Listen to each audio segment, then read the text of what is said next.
tapi itu adalah litahkir. Apa artinya? Pasti. Pasti itu. Jadi ketika Allah menyatakan ya ayyuhalladzina amanu kutiba alaikumusiyam terus sampai la'allakum tattaqun, itu bukan semoga kamu menjadi orang yang bertakwa, tidak. Tapi artinya apa? Pasti engkau akan menjadi orang yang bertakwa. Nah, itu namanya dalam istilah balaghah ya litahqiq. Jadi satu hal yang pasti. Nah, ketika itu menjadi satu kepastian, benarkah sudah kita mencapai derajat ketakwaan? Nah, ini perlu dipertanyakan. Ya, selama Ramadan puasa kita itu puasa yang sudah sesuai dengan yang seharusnya atau puasa yang justru tidak mencapai nilai yang diinginkan. Ya, umpamanya ketika kita melaksanakan puasa Ramadan selama sebulan penuh, gitu ya, sebulan penuh, itu apakah kita hanya memuasakan mulut kita, ya, kemudian kita memuasakan perut kita saja, gitu, atau kita memuasakan seluruh anggota tubuh kita? Nah, ini kan menjadi hal yang menentukan, ya, apakah puasa yang kemarin kita laksanakan itu benar-benar sebagai puasa yang baik, ya, puasa yang sesuai dengan perintah Allah SWT. Jangan-jangan kita hanya pada batasan puasa perut dan kemaluan saja, tidak makan, tidak minum, ya, artinya apa? Enggak ada makanan dan minuman yang masuk ke dalam rongga perut kita. Kemudian di siang hari kita nggak bersetubuh dengan istri kita. Selebihnya mata kita, anggota tubuh kita yang lain itu nggak puasa. Nah, ini tentunya kalimat la'allakum tattaqun menjadi sesuatu hal yang sulit untuk diraih. Ya. Nah, terkait dengan ketakwaan, ya, kan begitu banyak Al-Quran menyebut tanda-tanda ketakwaan. Ketika kita baca surah kedua Al-Baqarah, ya, di awal-awal itu kan jelas tuh, ya, alif lam mim dzalikal kitabul la raiba fi hudal lil muttaqin. Baru dijelaskan alladzina yu'minuna bil ghaibi, orang-orang yang mengimani sesuatu yang gaib, ya. Terus apa? Wa yuqimunas shalah, mendirikan salat dan seterusnya. Ini kan di Al-Baqarah ayat awal itu ciri ketakwaan lebih kepada gambaran hubungan kita dengan Allah Subhanahu wa taala. Percaya keimanan, kemudian mendirikan salat, mempercayai kitab-kitab dan seterusnya, ya, seperti itu. Nah, terkait dengan ibadah puasa yang dijanjikan bahwa kita akan menjadi orang yang bertakwa, nah, insya Allah, gitu, insya Allah kalau puasa kita itu benar, gitu ya, maka puasa kita diterima oleh Allah dan insya Allah kita sudah mendapatkan ampunan dari Allah. Ya. Sebab kemarin ketika kita puasa itu kita mengamalkan amalan seperti yang pernah Siti Aisyah tanyakan kepada Rasul tentang amalan selama Ramadan. Apa jawab Rasul? Sering-sering baca selama puasa, Allahumma innaka afuwun tuhibbul afwa fa'fu anni. Ya. Itu yang diminta tuh.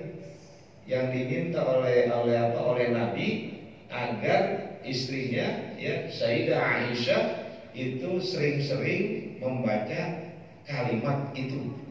Allahumma innaka afuwun tuhibbul afwa fa'fu anni. Kalau kita terjemahkan Allahumma innaka afuwun, ya Allah, sesungguhnya Engkau Maha Pemaaf, ya, tuhibbul afwa, Engkau menyintai maaf, ya, fa'fu anni, maka ampunilah aku, maafkanlah aku. Nah, kalau itu kita sering-sering baca dengan penuh kesadaran selama kita melaksanakan puasa Ramadan, insya Allah kita itu sudah masuk dalam ampunan Allah Subhanahu wa taala sebesar apapun dosa yang kita lakukan selain dosa syirik kepadanya. Nah, kemudian persoalannya adalah ketika kita sudah yakin bahwa mendapatkan ampunan dari Allah di saat mengakhiri ibadah puasa Ramadan, nah disinilah kita perlu juga agar dijadikan orang yang juga bersih dari dosa dengan sesama. Ya. Kalau kita berdosa kepada Allah, mungkin itu akan lebih mudah untuk kita mohon dimaafkan. Ya. Dan memang kenyataannya begitu. Umpamanya kita berbuat dosa, kita sadari, lalu kita bertobat, istighfar, ya, mohon ampun kepada Allah, insya Allah Allah ampuni. Ya, karena Dia Afuwun, Maha Pengampun, Maha Pemaaf. Ya. Tapi manusia ini yang aneh. Ya. Manusia ini aneh. Bukannya makhluk yang paling hebat, gitu ya.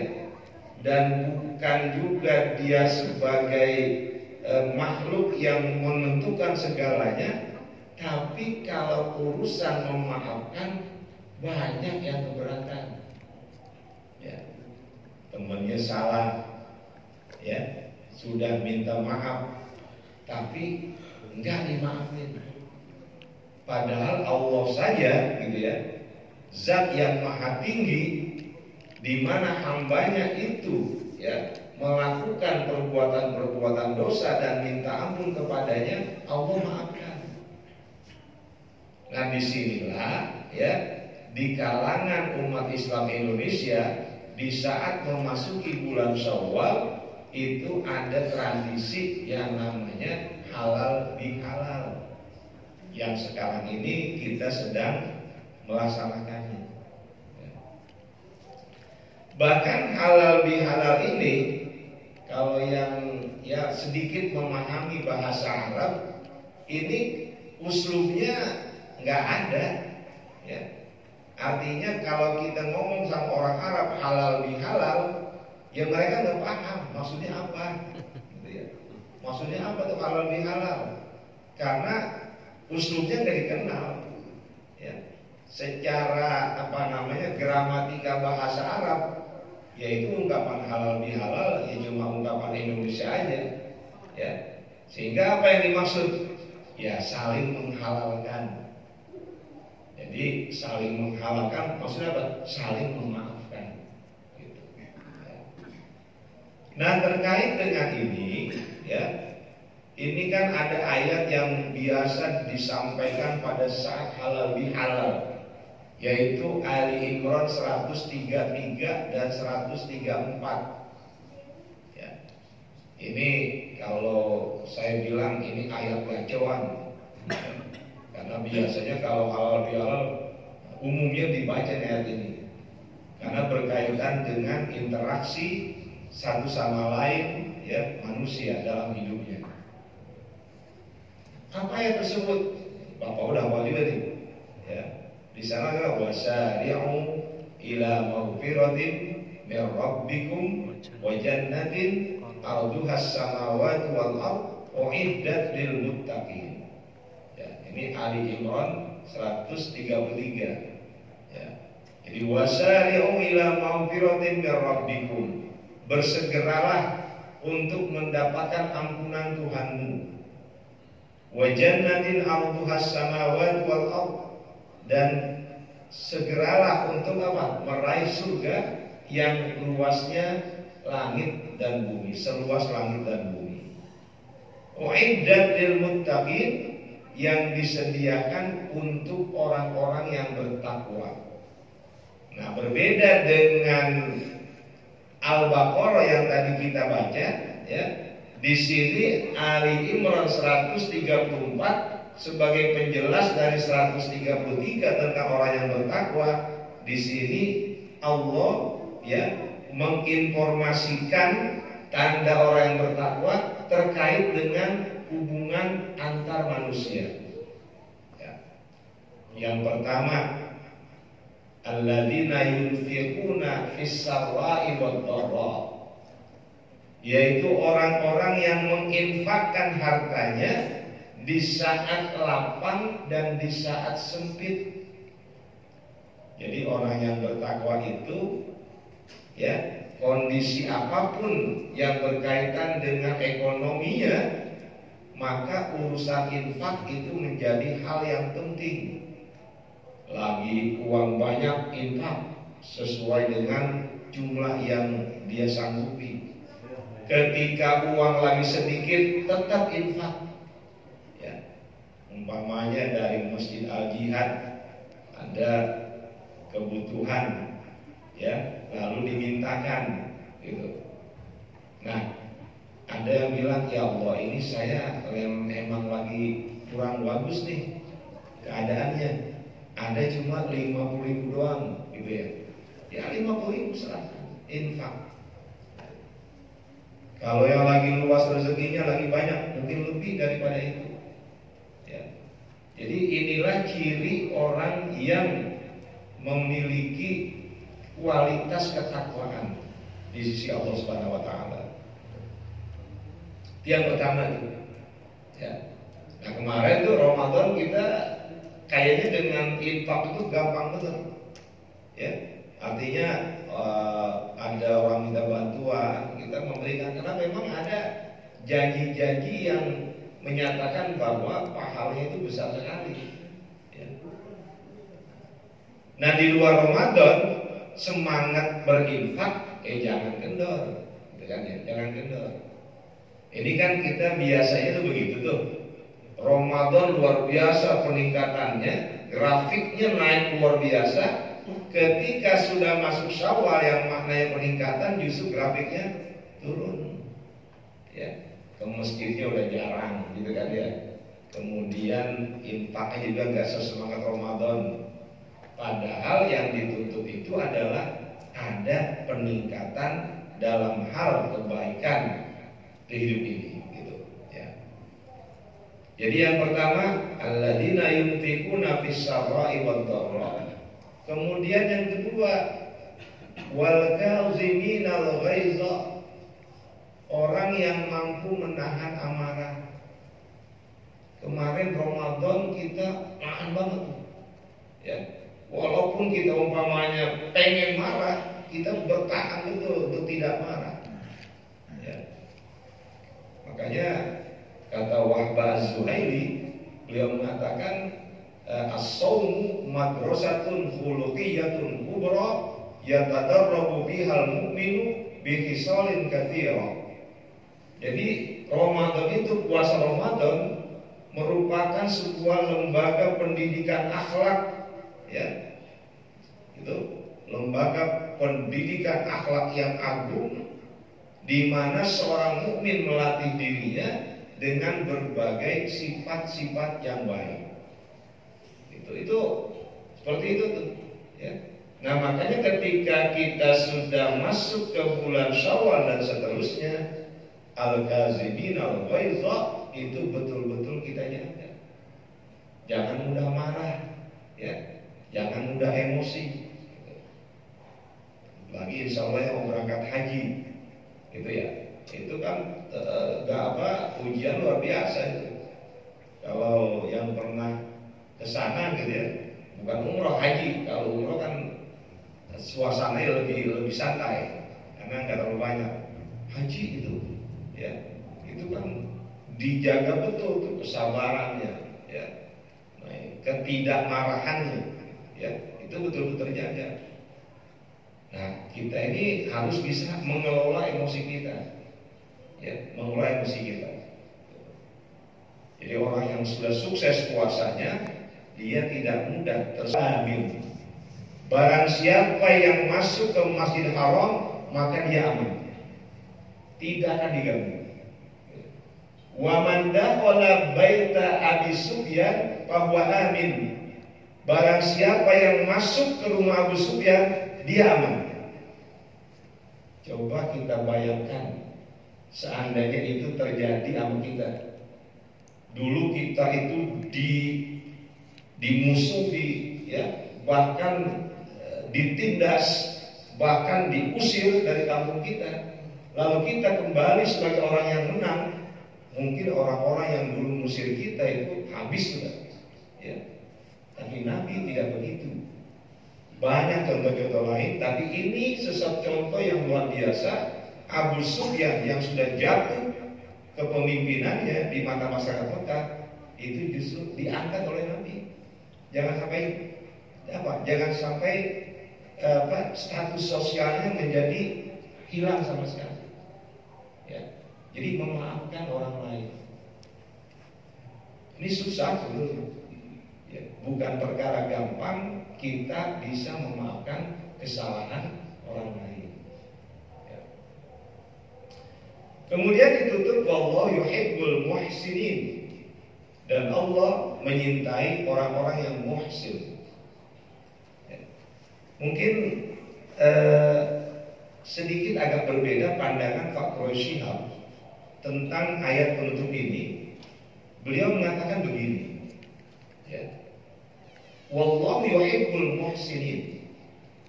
Muhsin itu, kata Pak Quraisyihab, ya, adalah orang yang bukan hanya memaafkan. Karena beliau mengibaratkan orang yang memaafkan itu seperti seseorang menulis di atas kertas lalu salah dan kemudian ditip X, sehingga tulisan yang salah tadi tidak terlihat. Kata Pak Quraisyihab, begitu tuh yang namanya memaafkan.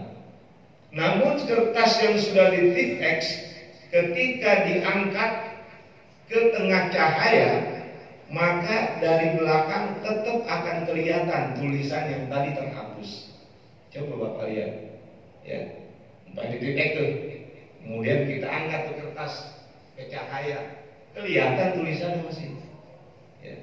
Maka kata Pak Quraisy, orang yang bertakwa tidak cukup hanya memaafkan, tapi ibaratnya ketika dia melakukan satu kesalahan atau orang lain melakukan kesalahan, ibaratnya itu tidak ditipek, tapi kertas itu langsung dirobek, kemudian dibuang, dibuka lembaran baru, ya, di mana lembaran itu tidak ada tulisan sedikit pun, ya, sehingga inilah betul-betul sebagai orang yang muhsin, orang-orang yang memang punya sikap yang baik dalam berhubungan dengan orang lain.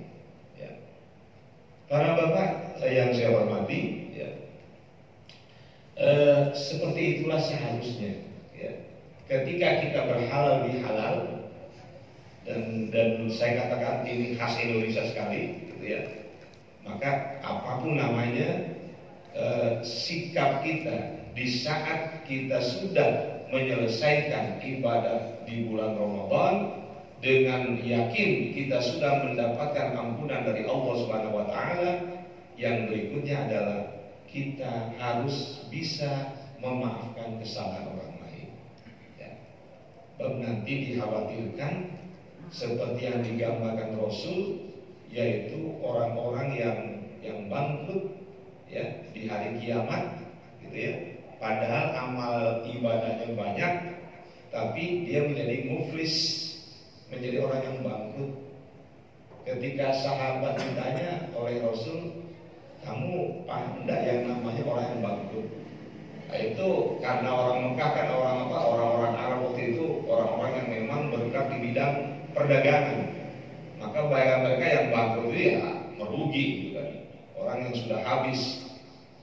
Nabi ketika dijawab oleh sahabat kayak gitu, orang bangkrut ya yang nggak punya apa-apa lagi, gitu ya. Kata Nabi, nggak begitu. Orang bangkrut itu adalah orang yang nanti datang pada hari kiamat, ya, dengan membawa sejumlah amal ibadahnya, puasa, sholat, sedekah, gitu ya. Kemudian ternyata di saat dia yakin betul akan mendapatkan nikmat dari Allah, surganya Allah Subhanahu wa taala, datanglah orang-orang yang dulu ketika dia hidup di dunia bersamanya itu menuntut keadilan kepada Allah. Kenapa? Orang-orang itu mengatakan bahwa orang ini telah berbuat zalim kepada saya. Berbagai bentuk kezaliman, ya, baik itu fisik ataupun non fisik. Nah, ketika itu mereka adukan, maka untuk menebusnya, kenapa? Karena ketika di dunia orang ini belum minta maaf dan belum dimaafkan atas perbuatan zalimnya kepada orang lain, ya. Maka akhirnya dosa menzolimi manusia ketika di dunia itu ditutup oleh pahala-pahala yang dia miliki. Jadi umpamanya si A ini pernah dizolimi, si B pernah dizolimi. Ini untuk menutup dosa-dosanya karena udah di akhirat, nggak bisa lagi di dunia. Nah, ini pahala-pahala yang dia punya ini diserahkan untuk menutup dosa-dosanya. Sampai akhirnya dosanya habis, pahalanya habis, dosanya belum tertutup. Maka akhirnya apa? Dosa orang-orang yang dulu dizoliminya ditimpakan kepadanya. Inilah yang namanya muflis, orang yang bangkrut. Ya, pahala yang dia miliki habis untuk menutupi dosa-dosanya kepada orang lain, ya, dan tidak tertutup dosa tersebut, malah dosa orang-orang dizolimi ditimpakan kepadanya. Nah, ini kan kita nggak kepengen seperti itu. Maka pada kesempatan halal bihalal ini, marilah kita buka hati nurani kita untuk mau memaafkan kesalahan teman-teman kita, kesalahan saudara-saudara kita, ya. Ini menjadi hal yang sangat penting. Sehingga dengan demikian, ketika kita sudah memaafkan ataupun meminta maaf, ya, kemudian dosa-dosa kita kepada manusia pun hilang, maka komplit sudah. Insya Allah ampunan Allah sudah kita dapat, dosa-dosa kepada Allah sudah terhapus, dan dosa-dosa kepada sesama manusia juga sudah terhapus, ya. Sehingga kita betul-betul menjadi apa? Orang yang minal aidin wal faizin, orang yang sudah kembali kepada fitrahnya dan orang yang sudah mencapai meraih keberuntungan dan kebahagiaan, ya. Mudah-mudahan sekali lagi, ya, kita penuh harap kepada Allah, ya, agar ketika sudah selesai menyelesaikan ibadah Ramadan, ya, maka kita udah betul-betul menjadi orang-orang yang muttaqin, ya, orang-orang yang betul-betul konsisten dengan apa yang Allah perintahkan dan apa yang Allah larang yang harus kita taati, ya. Maka alhamdulillah sholat jamaahnya makin